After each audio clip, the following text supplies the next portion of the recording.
Hello दोस्तों, welcome two bank माय YouTube channel. तो आज आप लोग को कुछ अलग ही सुनाने वाले हैं। ऑर्केस्ट्रा सॉन्ग सैया मोरा धो के कोरा घोड़ा पर चढ़ब का, एक रात में चांद के पार ले जाइब का।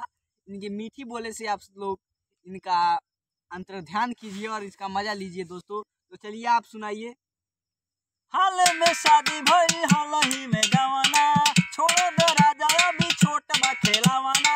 हाल में शादी भई हाल ही में गवाना, छोड़ दो राजा अभी छोट बा खेलावाना।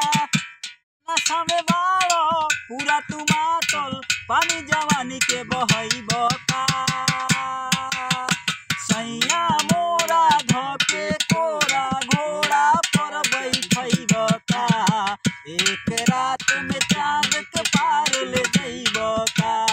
सैया मोरा धोके कोरा घोड़ा पर बैठब का, एक रात में चांद के पार ले जाइब का। ए राजा काके उमरिया में हमरा से राजा करो नहीं मनमानी हो। फरे फुलाए दया बहिन जवानी, तब तू कटी हो चानी हो। ए राजा काके उमरिया में हमरा से राजा करो नहीं मनमानी हो। फरे फुलाए दया बहिन जवानी, तब तू कटी हो चानी हो। पियल बारो दारू गांजा मेहर के अपना रोई बता। सैया मोरा धोके कोरा घोड़ा पर बैठई बता, एक रात में चांद के पार ले जाइब का। सैया मोरा धोके कोरा घोड़ा पर बैठई बता, एक रात में चांद के पार ले जाइब का। हम त बानी पातर छीतर, तू त बाड़ा फ्रीज हो। तोहार लोड है बोड न सोही, सीज हो इंजन हो।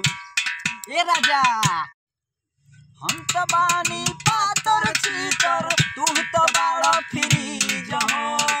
तोहार लोड है बोड न सोही, हो जाए इंजन सीज हो।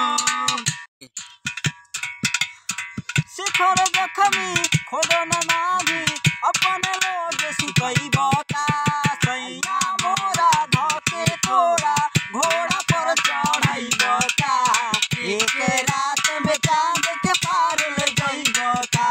सैया मोरा धोके कोरा घोड़ा पर चढ़ई बता, एक रात में चांद के पार ले जाइब का। तो भाई लोग और दोस्तों और साथियों और बहनों, अगर ये वीडियो पसंद आए तो आप लोग लाइक सब्सक्राइब जरूर कीजिए और कमेंट में जरूर बताना कि गाना कैसा लगा, बताना इस गाने को कैसा रहा। तो धन्यवाद दोस्तों, प्रणाम।